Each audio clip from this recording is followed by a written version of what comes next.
Good day, Bashar. And to you, good day. All right. Well, I have a couple questions today. Last time I spoke with you, we spoke about belief and enlightenment. Yes, I believe that's true. Yes.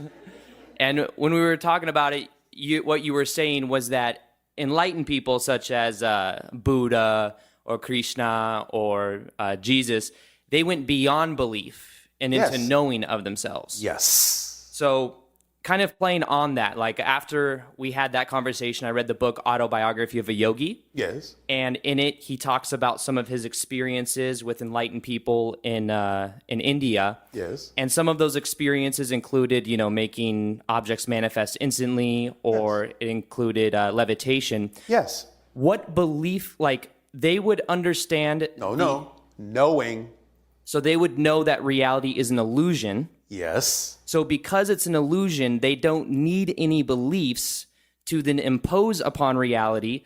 So is it their will that could materialize an object instantly, or... You can call it will, but it's again just a knowing. In other words, it's an observation. It's an understanding of how things work. Right. In the same way that you might look at a red rose and I would say, well, what color is it? And you will go, well, it's red. It's not an opinion. It's not a belief. It's an observation. Mm-hmm. You just know that it's red. Therefore, it's not about imposing will. It's just about knowing the reality and knowing what it can be. Right. So when I'm thinking about this, when it comes to the belief systems, because it seems like when you're following your passion, which is normally the answer to a lot of the questions that are the formula. It's the primary formula, yes. However, at a certain point, it seems that would be also coming from maybe not just an ego perspective, but does enlightenment include the ego, or is it just using the ego?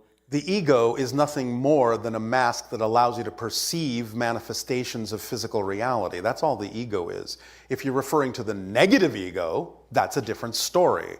But the ego is just a diving mask that allows you to see clearly in the environment that you've dove into. I see. So, okay. It's a pass-through structure. So what would be... So the process, if we were to talk about enlightenment as a process, so some of the people that may have gone through and had enlightenment, like the people spoken about in Autobiography of a Yogi, what would a process like that look like? They just have this realization? It can look like almost anything, because each and every one of you has a unique process. Okay. So it can look like whatever works for you. Now, some people will follow generalized cultural processes that might work for many of them because they understand they're part of that culture. It's their reference point, and therefore they know that that's the permission slip that can work best for them. But again, it still comes down to an individual way of doing that. Even though they may be following the dictates of a culture, they're still going to do it their way. There might be a very slight difference, but a difference there will be because they're a different person. So for that process, most of it would be awareness. Awareness of what reality really is. Awareness that you're creating it. Awareness of how it works. Understanding what we call the instruction manual. So that when you understand it as an observation of the structure of existence, then it's not a mystery that by following the instructions, things happen. Because that's the way it works. It's that level of knowing. It's that level of understanding. It's that level of seeing what is. What would be a process to get to that state? Follow your passion. Okay. Because that brings you, through synchronicity, whatever information you need to continue toward the idea of full enlightenment. It's a self-guiding, self-perpetuating, self-navigating, self-expanding formula that will allow you to realize your full potential of enlightenment and awareness. Okay, thank you. Yes. The second subject I wanted to talk about, are you familiar with a book in our collective consciousness called Reality Transurfing? Define. It's a book written by a quantum physicist named Vadim Zeland. It has to do with understanding how to shift through parallel realities, knowing that the parallel reality we want to shift to already exists. Yes, because you're doing it anyway. Yes. That's how you create the side effect called time. Yes. And in the book, there is this concept of what are called pendulums. Now, Yes.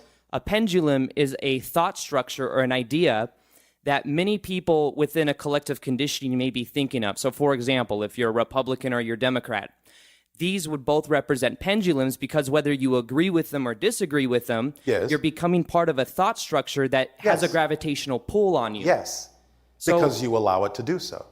Yes. So my question is these pendulums, I guess I would like a little bit more clarification as to these pendulums, how they would have, do thoughts actually have form?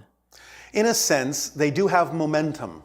Okay. And therefore, when you allow yourself to repeat, if you will, over and over and over again, a particular path, a particular thought form, a particular structure, it does build up in physical reality the concept of a momentum. For example, in our society, at this point in our evolution, we are so oriented to the concept of understanding the structure of existence and experiencing synchronicity in every single thing we do that it is now actually a challenge.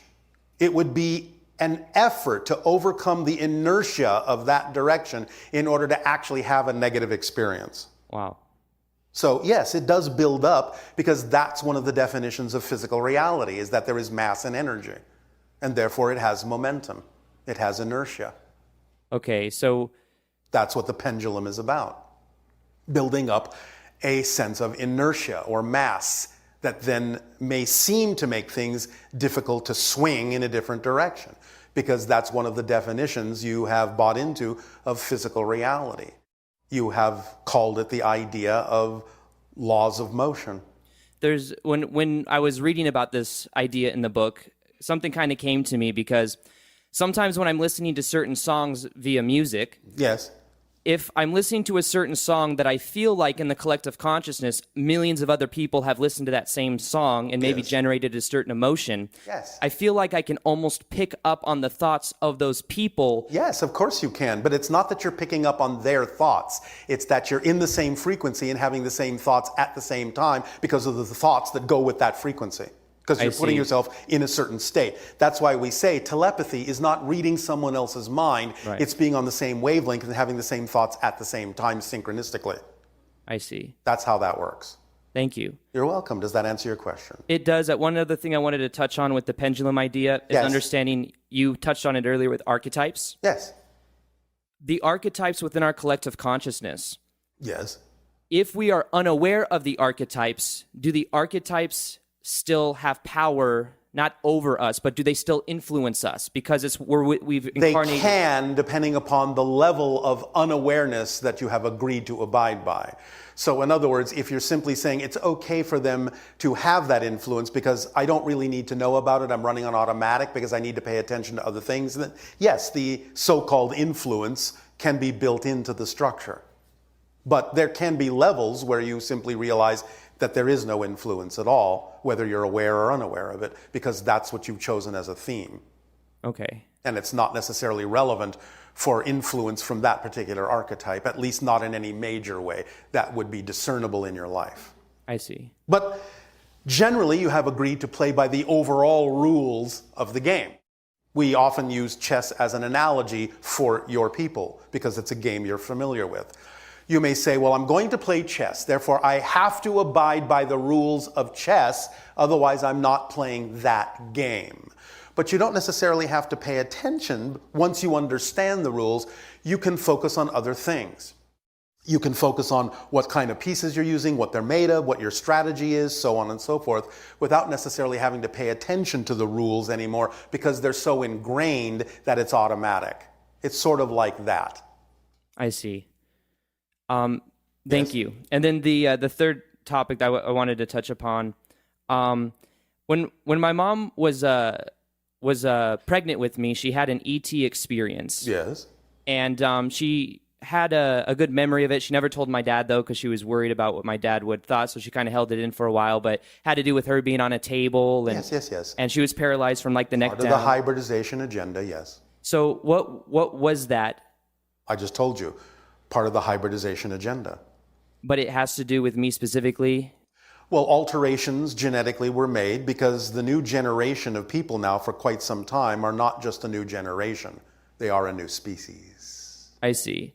It seems like a lot of people my age that I'm friends with have had, their parents may have had miscarriages. Yes. And although some of them are not miscarriages. Well, what I figured was, oh wait, so then some of those may have actually gone off planet? Yes. Oh, wow. So it may have not been me, because my mom had a miscarriage before I was born. Yes. So I thought originally I was trying to come through, but maybe the energy that wasn't. can be the case too. I'm not saying everything is right. A hybrid child being taken to another level. There are many things that happen in those ways. You just have to take it on a case-by-case basis. I see. Do I have hybrid children? Do you have hybrid children? Yes. Not in the way you mean it, no. Okay. But you are familiar with the hybrid children that you are related to and have interacted with them. I see. Mostly in what you would call dream time.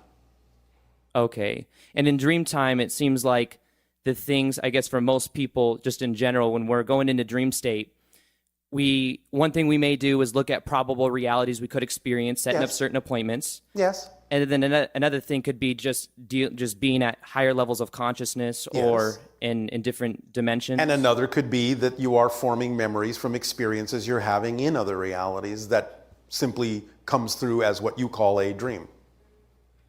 But your physical mind can only make so much sense out of things that happen in other dimensions.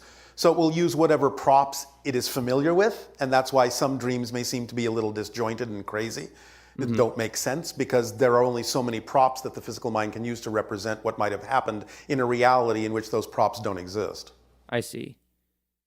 And when it seems like as well, a lot of people in general have connections to Arcturus, Pleiades, Sirius. It's common for your planet to draw upon those connections, especially in this day and age, because this is the age of transformation when you're becoming aware of the fact that you're not alone in the universe. So it's that we all have many connections to those different star systems, yes, but also because of the time of transformation that we're on. Yes. Okay. Does Awesome. that help?